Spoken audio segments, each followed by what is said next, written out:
What is up, my fellow age groupies? Welcome to another episode of the Age Groupies podcast, part of the United WeCast Network. I'm Mike Ergo, and along with my co-host Lindsay Hyken, we're here to talk to you about all things related to an endurance sports from an amateur athlete perspective. We talked about how to have fun along the way and stop taking ourselves so seriously all the time. You can follow the show on Instagram at Age Groupies, join our Age Groupies page on Facebook, and look us up by name, Lindsay Hyken and Mike Ergo on Strava. If you have any questions, hit us up. Any comments, topic ideas, email us at agegroupies@gmail.com. And if you guys like the show, can you take a couple minutes just right now? Go ahead and rate and review it on iTunes or wherever you get your podcasts. That's going to help us get up there in the ratings and reach more people. You can also introduce this podcast to your friends. Just text it to them. They like it. Guarantee it.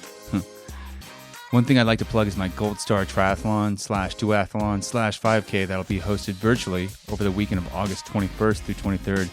It's at $50 for the tri, $40 for the duathlon, and $30 for the 5K.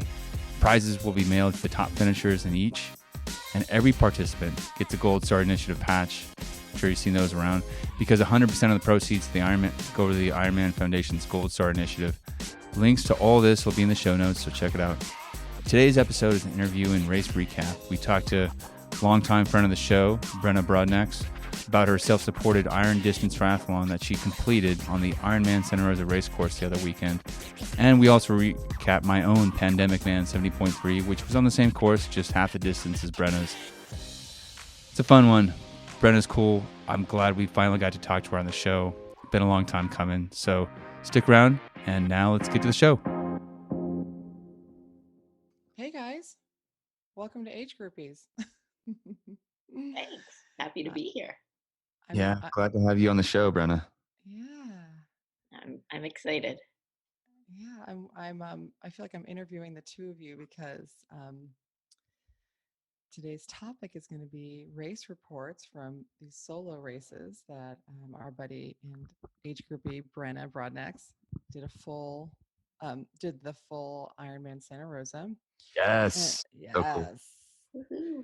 And then Mike, did you do the Santa Rosa course, or did you do I did the Santa Rosa course, the Santa Rosa 70.3 course, yeah. Awesome. Excellent. You guys are badass.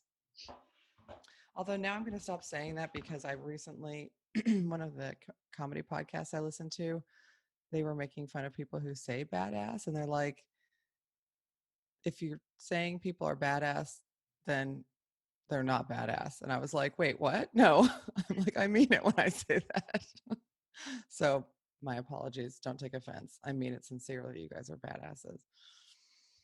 All right. Well, Brenna, first of all, I want to hear why you decided to do the full Santa Rosa in the first place before the world did its little thing in 2020. Well, you're actually a little piece of this. I went up to Santa Rosa last year to support, to volunteer, and also support some people. I had the coolest volunteer job there is of being there at the cannon for the fastest swimmers and then flipping my sign around that said under an hour swimmers to the over 2 hour swimmers. So I had the 5 swimmers that were over 2 hours and I got to chat with them. That was pretty inspiring. And then just throughout the day, chalking the course and, I was just inspired. The last Ironman I had done at that point was 10 years ago due to a lot of chronic back and hamstring problems. So, and then watching you finish, Linz, was super cool. And I just thought, it's time to do this again. And, I thought next year I'll be turning 50, which now I've turned 50. So this is going to be my birthday present to myself. And I'm going to dedicate to doing the strength and mobility work to try to get me through this distance, and not fast, but get through it. So, but it was just the inspiration kind of renewed after when I had done Ironman before 4 years in a row. I was a little burnt out by that 4th year and it just wasn't exciting anymore. And this kind of brought back the excitement for me. Awesome. Which were the ones you've done? I'd done Canada 3 times and the old Vineman. So Canada when I was in Penticton. which is now back in Penticton, sort of, except for it was canceled. Yeah, yeah. But yeah. So yeah, 2006, 7, 8, and 9. 2008, I did Vineman when it was about 100 degrees. Oh my God. Yeah, that's a lot because that course, the run had no shade. No, and it actually had hills too, which was Uh-huh. unusual for an Ironman course. But it, back then, I was really, really fit, so it Well, was good. you're still really, really fit, and also you do well or better than me in the heat. Anyway, I can say that for sure. She's like da da da, and I'll just be sweating to death. By the way, just as an FYI, Brenna and I have the same exact birthday, same year, same day. Oh, no Yeah. kidding. So No. she did this. She did her, and we'll get into this in a little bit, but she did her self-supported Ironman on the Saturday, and then Thursday she was on the birthday ride with me, the 100 miles. I saw that picture and I was like, "Does that look like a Brenna? Didn't she just do an Ironman?" You know, you got to have fun. So I didn't want to miss out on any of the fun. And she was fast on the ride. So, and she did That's extra. awesome. She did extra. Like on the way back, the route called to go descend, like sort of a steep descent, Redwood Gulch, so that we miss some hills, because you can either do that or you can go down further down Highway 9, and then you've got to do 2 climbs to get back. And Brenna was ahead of everybody, so she went and did the extra climbs.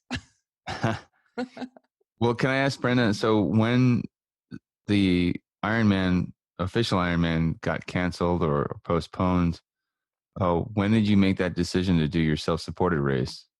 Well, you know, I knew that was gonna happen. Yeah. So I decided prior to it being officially postponed, probably at some around June or so. I'm not sure of the timeline, but I just thought this is 50, so I'm going for it. And then I was like, should I tell people? And then I was like, well, I'm going to need some help. So I started to tell people, and then as word spread, I mean, like the week before the race, people are texting me, "Are you really doing this? Do you need help? Can we come up?" And it was like, you know, it was the perfect storm, because during COVID, all races are canceled, all parties are canceled. Nobody had any plans. So people were itching to get out of the house, and they're like, we'll come up. You know, so everybody, I had a lot of people out there supporting me, and that would have never happened had it been a normal time. Oh, right. Everybody would have had their normal plans and would have just gone on with their life. Right. And their races and their training that they had to follow that didn't fit in with supporting me. So it was I kind of benefited from this in a weird way. Yeah, definitely. Well, okay. So, because you put probably a good chunk of the training in already. So it was not like you just started from scratch at that point, training up for a self-supported. No, you know, I really had thought about this, like I said, over a year ago. So I was kind of prepping, and that's why I did Santa Cruz 70.3 in last September. And but January, I finally said, okay, I'm going to hire a coach for the first time in 16 years of triathlon. I'll try a coach, and I said I'm going to do this strength and mobility work to try to fix the back and hamstring that were really, really bad in January. Really bad. I had signed up for I don't know, a long 50K. run. 50K? No, it wasn't a 50K. It wasn't that long, but it was long. It was like a 35K run or something. And I injured myself, and I said, I really need to fix this. So it was pretty much initially 7 days a week. And then I kind of trailed off to 5, 6 days a week of the strength and mobility, but I was pretty dedicated to that, to getting better enough to complete it. Mm. And so how are your back and hamstring doing? You know, they're not perfect, but they're way better than they were, that's for sure.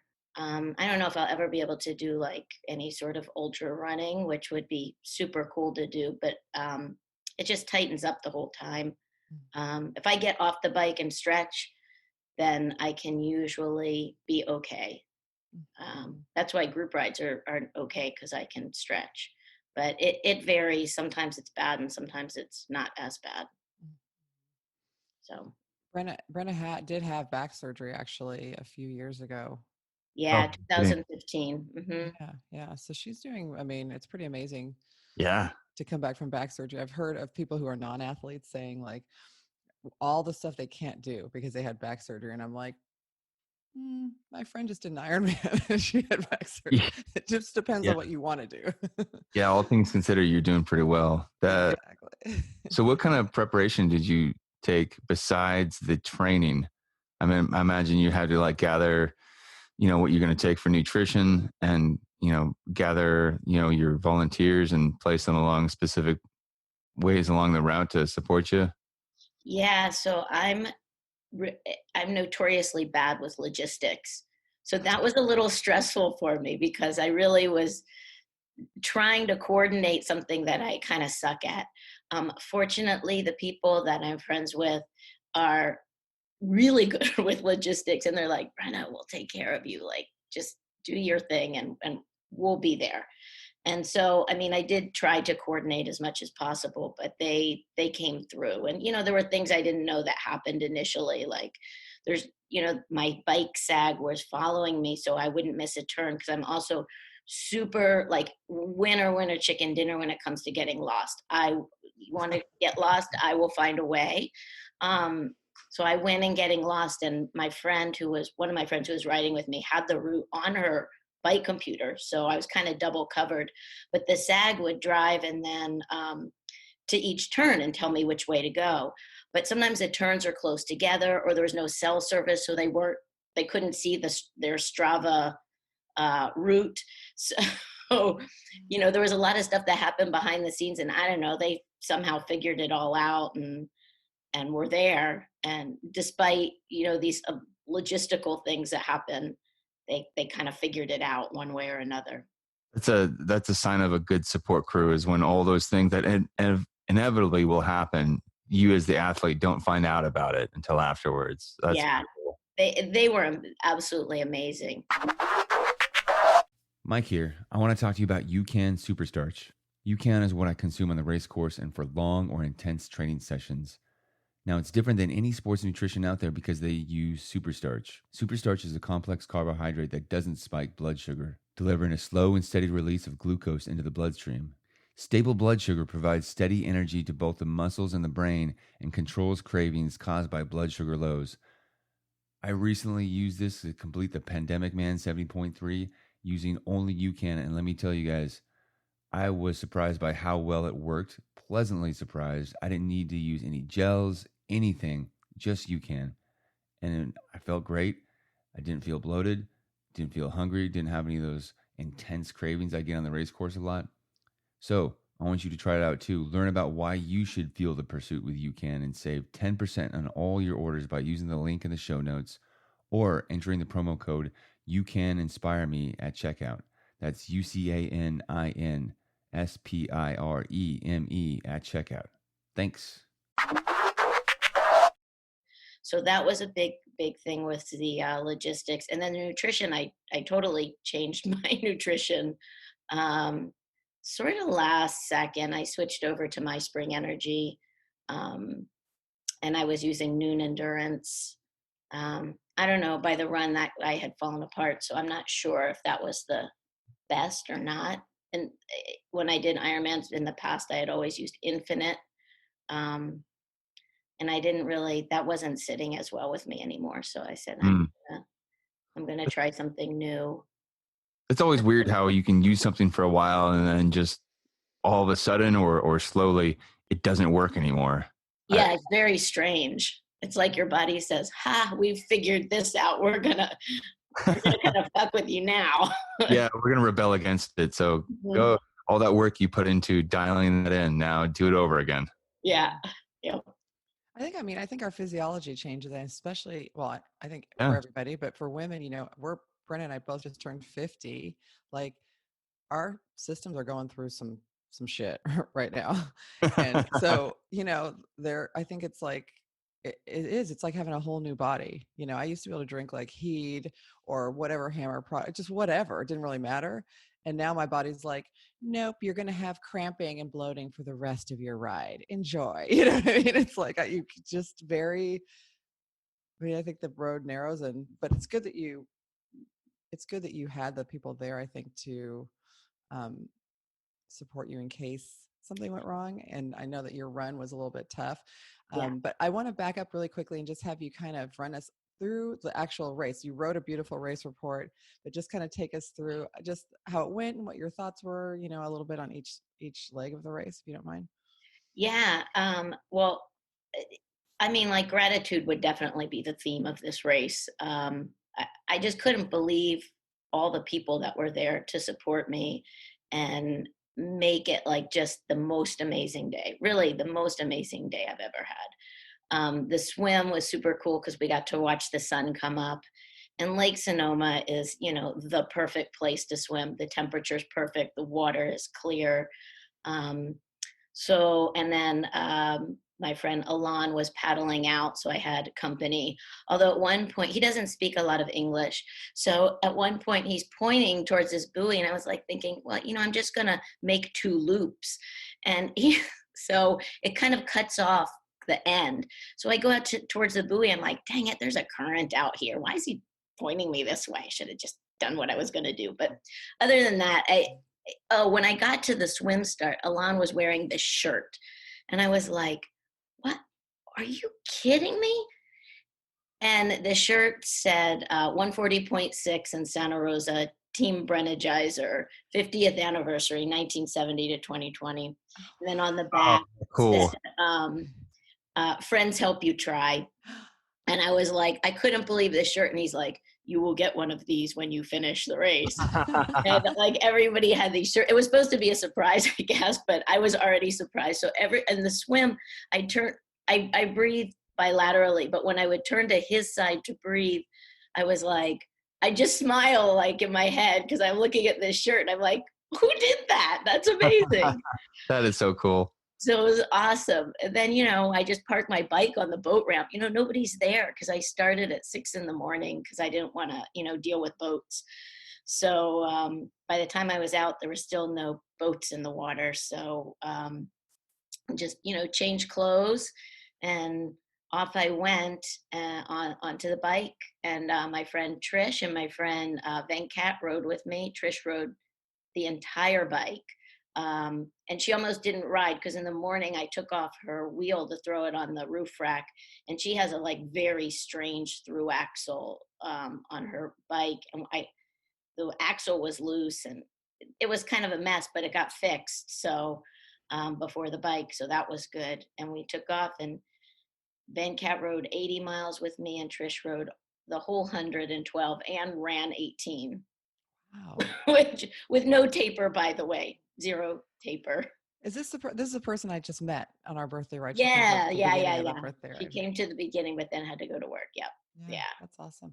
So in transition, did you hustle it up or did you just take your time? No, I took my time, and then I looked, I'm like, hey, that was only a 9-minute transition. Not bad. I had a swimsuit on. I like had to fully change clothes, like under the towel, do my towel change. And I kind of just took my time, but you know, everything was there. And, you know, I packed my stuff back up in my bag, my wetsuit, and it just didn't take, you know, super long. Yeah. So Awesome. And so the bike, sounds like the bike went pretty well. And yeah, no mechanicals. I had borrowed these race wheels from somebody because somebody I know has the same bike as me, the male version of the bike I have. So I was like, well, maybe I've never tried race wheels. And Lindsay, as you know, I'm very upright on a bike. I'm not aerodynamic at all because of my back. I'm like, I wonder if this will help. And I don't know, I think it helped. Like my watts were very low. I was running very low watts for the same speed. And because I had started earlier in the morning, there was like one section where there were headwinds, and that was it. And it was not a long section. And my friend's like, Trish, she said, you know, get behind me. I'm like, well, like, isn't that cheating, Trish? And she's like, brother, just get behind me. And, okay. But that I really didn't have a lot of headwinds or crosswinds. I mean, it was pretty ideal. You Were know, you, you couldn't have planned that better. I think if I'd started a little later, that would not have been the case. do you worry about conditions of the road or cars, or was any of that a concern for you? No, I mean, there's always the one asshole who's like, you know, yelling some profanity Get at you off the because you're a road. cyclist. Yeah. Yeah. It's like, all right, well, Well, okay. okay, relax. But no, the road conditions, there was like a section that was crappy. And I was like, Trish, do we reride this section? And she's like, yeah. I'm like, dang. But it wasn't too bad. The rest was pretty good. And then we had to alter our entry because I didn't want to end in downtown Santa Rosa like the original course. I wanted to end at the trailhead, which is only a few blocks away. So we had kind of scoped that out the day before and picked our route so we would end at the trailhead. That makes great sense, actually. So no flats, any stops along the way? Yeah, I stretched it around mile 65, just to stretch my back out. And then there was like, really short stops, red lights, or there weren't very Yeah. many lights, though, very few, or just to grab bottles. So I would carry 2 bottles, and when one was empty, I'd just give it to the SAG. And then the next time they stopped, I'd just pick it up. So they were super, super short stops. Deal right there. That's cool. Yeah. It was completely personalized service. I mean, you don't get this on an Ironman course. This was pretty special. And then, the SAG was super cool because my first SAG week, I had people go in shifts because, nobody wants to be out there 7 hours. One is like ringing a cowbell and taking photos out the window. And another one is like dancing at all the turns. I mean, it was just like they're cheering the whole way. In the middle of the bike ride, there was some guy on the side of the road. Later, I found out his name is Isaac, and he says, "Are you Brenna?" Yes. And he said, "Look up ahead. There's a sign for you. Amy Coop told me to do it." And I was like, Amy Coop's not coming till the run. What is going on? So I'm looking to the side of the road, and Trish is like, "Look in front of you, Brenna." And there it was, like chalked on the road. Go Brenna, Ironman. And I was just like, oh my God, that. And then he was there again for the second loop. And it turns out he had been riding around because we saw this guy riding and he'd pass us. He was much faster than us. He'd pass us. And somehow he timed it to be there on the second loop too. He's like, "Look at your sign." And I'm like, I can't believe this. Like, it was just, somebody I'd never seen before had to chalk this sign for me on the road because my friend knew him and he, has a house. Well, his house burned down. He's rebuilding a house up there. And he was up there. So she had him chalk for me. That's awesome. Which was just again, another just complete surprise. So, and then my poor people were riding with me. Like, for some reason, of course, I didn't have to pee. I peed lots of times in my wetsuit. So they would just ride up ahead and go pee and then catch up with me, so that worked out really well. But poor Trish sat in like thorns. And like, oh no. That's got to feel good on that bike saddle. Yeah. So, okay. So good swim, good ride, good vibes. Yeah. And then tell us a little bit about the run. Yeah. So that's when the wheels came off. I don't know what happened on the run.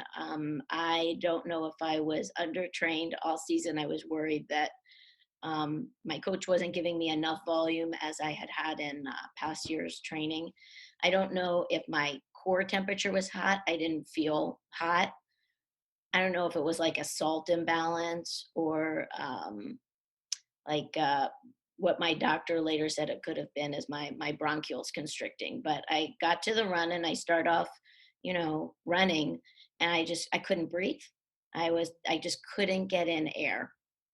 And, I had like this whole crew. I had Corinne, who was on a mountain bike with panniers, and the panniers were stocked full of stuff.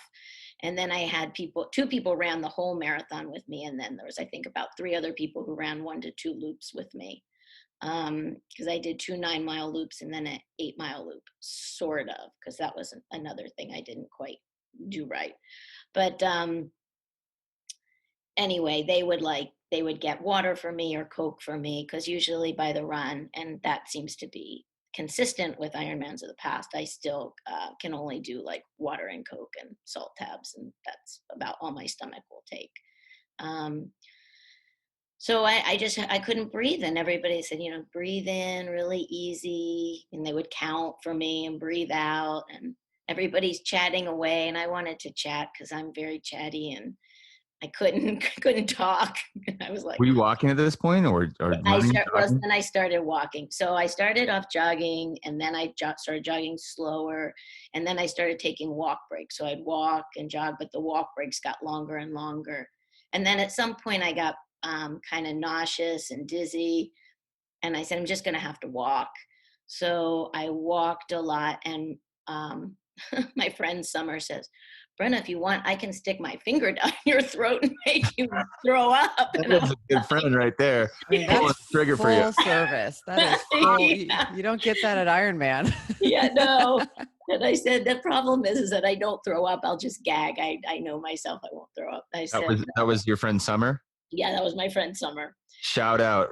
That's ride or die friend right there. Shout out to Summer. Yeah, I forgot to put that in the race report too. And then my friend Corinne, who was my, you know, rolling aid station on the mountain bike, she studies Ayurvedic medicine. So she has all these like, you know, cure all things. And I was like, I don't even want anything like right now. And then when I got to the point where I was like, okay, they put some drop of something underneath my tongue, and there's like a picture of me, you know, leaning back, trying to get this, whatever. And she's like, it'll take about 3 to 5 minutes to get rid of your nauseousness. And it took longer than that, in my opinion. I'm not really, you know, you're not too much time. But eventually it got going. So by the third loop, this was all on the third loop. And, you know, the whole people I'm running with, they're like, you know, you hear them chatting, and they're like, we're going to make her run at the turnaround. So before the turnaround, I said, all right, I think, you know, I was feeling better enough. I said, let's try a 1 minute on, 1 minute off. And then, so my friend Tracy started timing that. And then at some point I was like, well, let's do a 2 minute jog, 1 minute walk. So we did that. And then we did that all the way till, and then at the we turned around. I said, I think we have some extra that we need to do. My watch was not reading what anybody else's watch was reading, because I had it on auto pause, which I guess you're not supposed to do, but I had it on auto pause. So everybody had like half a mile more than me. And I was like, well, I want a 26.2 on my watch. Damn it. Yeah. So we're at the turnaround. We see this little like lake. We walk around there. And then somebody has a sweatshirt on of like my best friend from elementary school, college, which is in North Carolina, Appalachian State. Nobody like goes there. I was like, talk to her for a second, like as I'm jogging by. Anyway, so we get all the way to like near where it's going to be the last mile and a half. And they call up ahead and get my daughter out, my 21-year-old daughter. And she ran the last mile and a half with me in, which was, and by then I was able to jog the whole end with her, and, you know, holding hands, coming over the bridge, and everybody, you know, cheering. And although, you know, it was a very long day, it is kind of cool to finish in the dark. I mean, it's not very, you know, impressive when you're out there that long, that you've been out there that long, but it was cool to finish in the dark, and everybody cheered. And then when I had done Iron, I don't know which year it was, I think 2007, which was like my best year in Canada. You know, they make those little finisher DVDs. And so I was actually in one of them for like a brief second, and they were playing Clocks by Coldplay. And so my daughter knows that I associate that song with Ironman. So she made sure that was blasting at the finish line from the Bluetooth speaker there. So that was like super cool. And then she gave me flowers and a tart, because I don't really like cake. And, you know, it was awesome. And then my friend Trish, who had done all this riding and running with me, made a medal, and it said something like 2020 quarantine Ironman finisher, and had a swimmer, biker, and runner. It's really cool. That's awesome. Yeah. And I had my name on it and everything. Oh man. So this is like what I love about triathlon. It's just like the community. I mean, I love racing and I like training in it, but I mean the community, like just how we show up for each other is pretty freaking cool. Yeah. I mean, I would have it's never gotten this from a real race, right? I mean, this no. was a once in a lifetime, extravaganza. It was so absolutely amazing. I mean, I just like can't even put it into words. That's So Yeah, awesome. the personalized touches with all your friends, having everything, like you said, personalized and tailored to you. That's yeah, really cool. So yeah. did you have the same experience, Mike? Let's switch gears a little bit and go to Mike did 70.3, same course.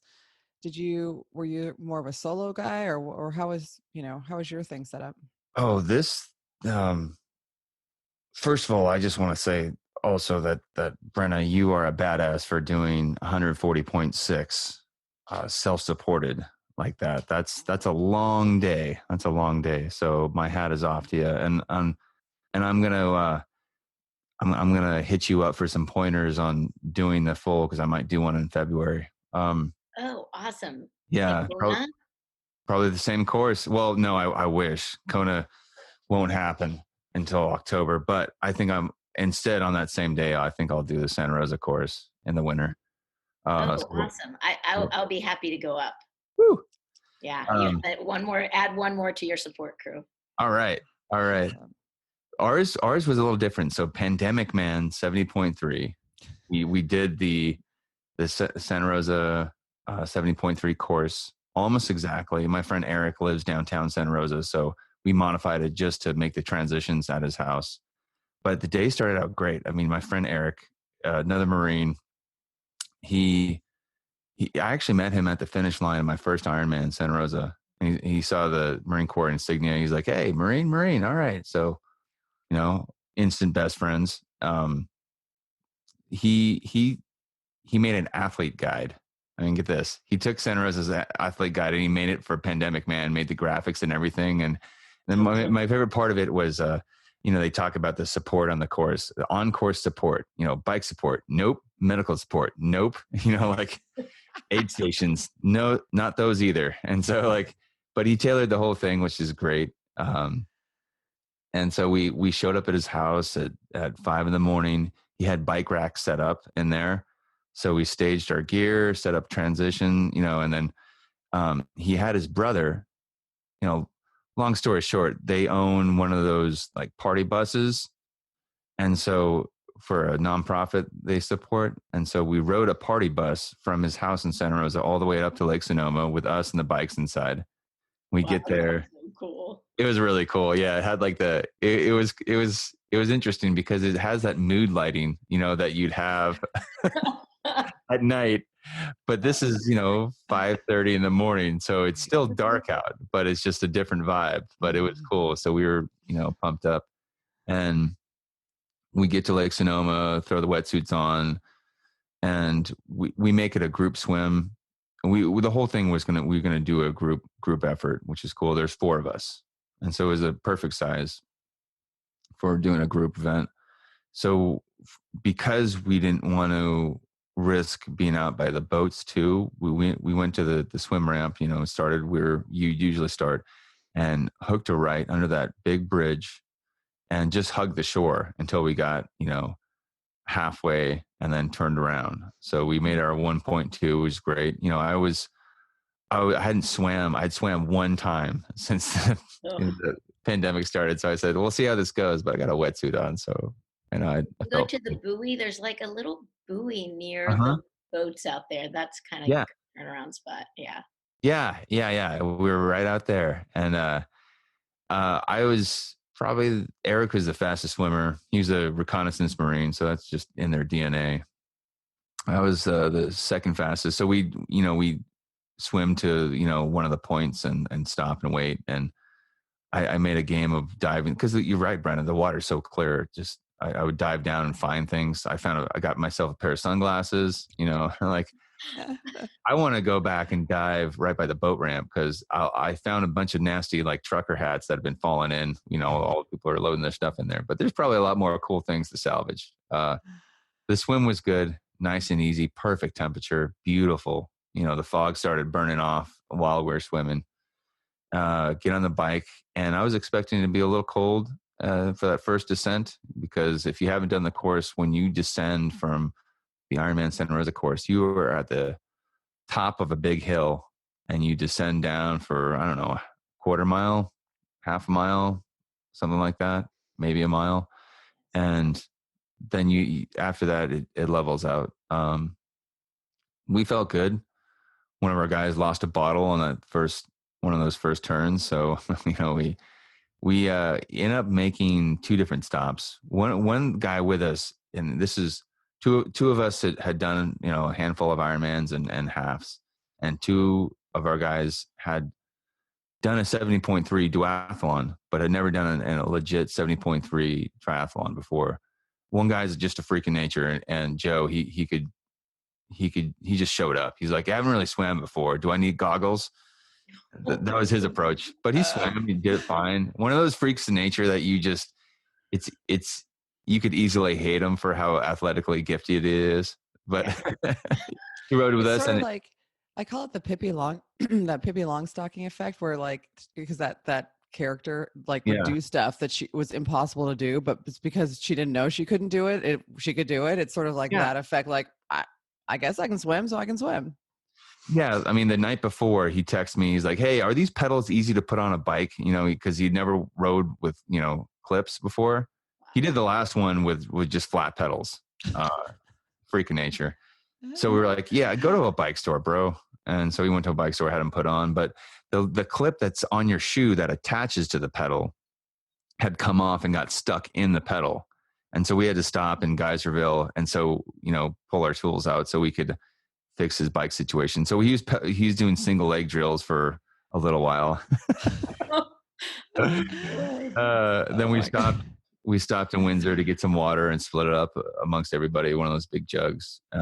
Ride was uneventful this time. Our earlier one, 2 people had flatted. This time we had 0 flats, and we were all prepared for flats this time, but didn't have to break out any of the tools for that.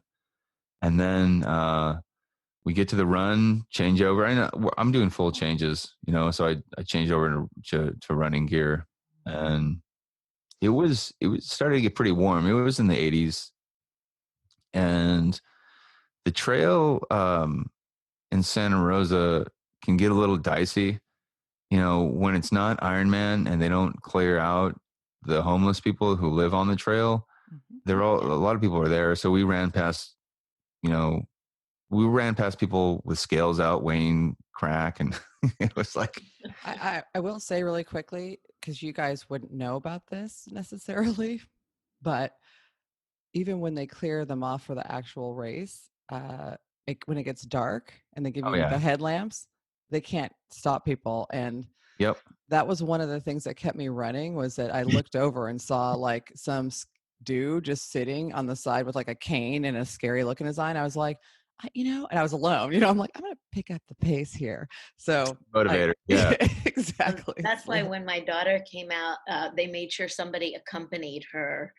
So Summer, the one who, wanted to help me throw up, accompanied her out, so that, just a little dicey. You're good to Are you dodging people on the trail, Mike? A little at first, a little bit, but because most of them just tend to stay towards the downtown area by maybe a mile in.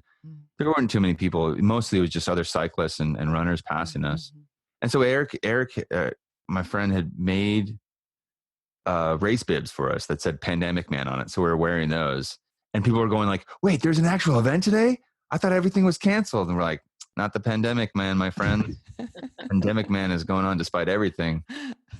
And did you do body marking too? Yep.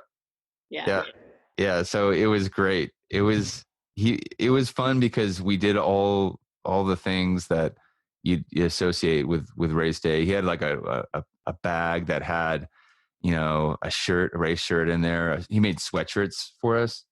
It was so cool. A bag with energy, chamois cream, all that stuff. And then, but the run, I was feeling good. My friends were starting to fall apart. And so we did a lot of walking, and we did a lot of, the pace was mostly this. It was run and then every mile walk for 30 seconds. And I like that. I like that. That was pretty fun. What I liked about it was a nice group effort, and it was good to talk along the way, and good to just joke around. So it was very congenial the whole time. And Brenna, when you talked about that small little lake where you stopped and did the extra, Yeah. we stopped there because Eric had stashed a cooler with like Gatorades and waters and snacks and everything. And it was perfect. I took some water, and we had bets going whether or not, someone would have come along and taken all of them, because it was a hot day and things tend to disappear along that trail, especially bikes. But they were all there and all worked out. So I'm going to say goodbye, guys. And I've got to step off, but excellent job. You guys are inspiring me to think about doing something. If this continues, like to where we're not going to do races, maybe we plan something for 2021 and age groupies, Yes. like a self-supported deal. All right. Have a good week. I'll see you guys later. See you, Lindsay. Hey, Lance. So the entire time, all I took for fuel was UCAN. I had a couple of those bars on the ride. So I recently entered into a sponsorship with them. I'm going to put them on my jersey when I do Kona. And I'd used UCAN for the last year, but I had not used it exclusively for the whole race. Usually by the time I get to the run, I would start using gels, or I'd start using something different. And this time I went and I used UCAN the entire time, and it worked out great. And I felt great. I was very pleasantly surprised, because I wasn't sure by the time I got to the run whether or not I could still stomach the same nutrition. I like the variety, but it was fine. It was fine, and I didn't bloat or anything. I might have to retry that. The only UCAN, I had gotten a sample once, and it, there was like one ingredient, starch or cornstarch, and I was like, I have that in my kitchen. Why do I have to pay a lot of money for something in my kitchen? And I just was like, meh. So, but I might have to revisit, because by the time I got to the run, I don't know if I had told somebody, but they had already removed it from my hydration pack. I had like the bladder. I had the little bottles that go in front on your hydration pack with just water, but the big bladder still had Nuun Endurance. And I knew probably I wouldn't want it. And sure enough, I was like, I don't want to see any Nuun. No Nuun. Please, water and Coke. And that's it. The thing. But I know what you're talking about, and I was worried that would happen with the UCAN, but I used the cranberry raspberry stuff, and in the bottles, because what's happened before with me is it kind of congeals sometimes, and like it'll some of it will get stuck towards the part of the bottom, and I won't get all the powder that I put in there. So what I did is I put it in one of those little blender balls, those little metal circular things that you put in like a protein shake mixer that helps like mix it all up. And I kept that in one of my water bottles and would shake it up, and it worked fine. I got everything out of those bottles that I needed. And then they have these little bars. So I had a couple of the bars, the coffee flavored ones for the ride, and that helped keep my stomach a little more full. And it was just kind of a nice thing to look forward to during the ride. Yeah. And then I just waited till the very end, and there are no energy crashes, which for me, it was exactly as they advertised. No energy crashes, one single thing you can use the entire time. And I didn't get sick of it. I think the other stuff I'd used before, I got sick of it because it was overly sweet, maybe. And maybe that's why, but I know what you're talking about, where you have something and you're using it and you're like, if I look at that, I'm going to throw up and punch somebody at the same time. Yeah. Well, I had done a practice 70.3 and been able to use it for the run. So I was like, well, maybe no, done. Those are the things you just have to figure out on a race day sometimes. As much planning as you do, you just figure out like, okay, well, this is my reality now. Well, and I'm of the perspective that your body will tell you. Yeah. And your body is saying, I don't want anything in it, I would not try to force to put anything in it because it's Yeah. going to come right back up. So yeah, Excellent point. I share that perspective, and it's paid off so far. It yeah, definitely has. Because I know what it's like when I'm like, well, I'm supposed to be eating more, and then I do, and then it does not go well. Just does not go well. no. All said and done, the Pandemic 70.3 was a success. We all finished. I brought us home. So Joe, the guy who was athletic freak in nature, he finished first. He took off on the run and finished, a few minutes ahead of us. And then we came in, three of us, my friend Sean, who was his very first 70.3, and we're going to have him on the show. He's lost over 100 pounds now. Wow. In the course of a couple of years. Yeah. Pretty inspirational dude. But it was his very first 70.3. So his wife was there at the finish line. Eric's wife was there, and we came in. So I played a little, we are Queen, we are the champions. Nice. Came in, so we brought us in style. And then, did you take a picture at the fish? Oh yeah. Yeah. We had a finish line picture, and we had a nice little barbecue afterwards, and it was a good day overall. So all in all, a success. And now it's up to me to plan the one that we're going to do. So we're going to do one October, on, I think, the 10th, the day that the Kona was originally supposed to be. And we're going to have another one, probably going to be swimming in Lake Berryessa, then riding from there back over to Sonoma County, and then running, or, somewhere around Petaluma. Oh, very cool. Well, they haven't canceled officially yet. Not yet. They haven't canceled it officially. Yeah, we will see, though. We will see. My Everything coach else. has reminded me of that, and I'm like, they're going to cancel it. I want to train for another Ironman in October. Yeah, no kidding. Yeah, I don't blame you. Yeah. So do you have any more self-supported races planned? That was it. That was me going big for 50. And Cool. Of course, like as Lindsay said, it continued throughout the week. My daughter had wanted to try skydiving for her 21st birthday. So 2 days after the race, we went skydiving, and I got a revisit of the whole nauseousness thing when I decided to spin me around. I was like, oof. And then of course we did the big bike ride, right? So that was on my actual birthday. So I think now I'm pretty caught up. Although I'm going to Tahoe this weekend for a little quick training weekend up there, but sounds good. Nothing else on the docket yet. But I'm always open to suggestions. Yeah, I'm sure something will come up for you. Something will come up. So, well, it's been good. It's been good talking to you, good interviewing you, and anything we can look forward to, for you, anything we can keep track with. Yeah, and October 10th. So you're going to do a 70.3 again? Yep, another 70.3.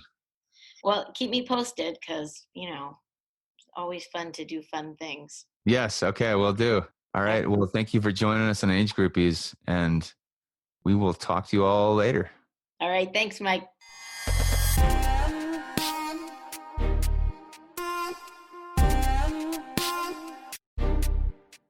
Alrighty, that concludes today's episode of the Age Groupies podcast with me, Lindsay Hyken, and my co-host, Mike Ergo. We really hope you enjoyed it. You can follow the show on Instagram at Age Groupies, join our Age Groupies page on Facebook, and look us up by name, Lindsay Hyken and Mike Ergo on Strava. If you have questions, comments, or topic ideas, feel free to email us at agegroupies@gmail.com. If you enjoy the show, please leave a rating and review on iTunes or wherever you get your podcast, as this really helps us get more exposure while we try to grow this little venture. And of course, if you have friends you think might like the show, please be sure to share it with them. But for now, thanks for listening, and we will talk to you next week.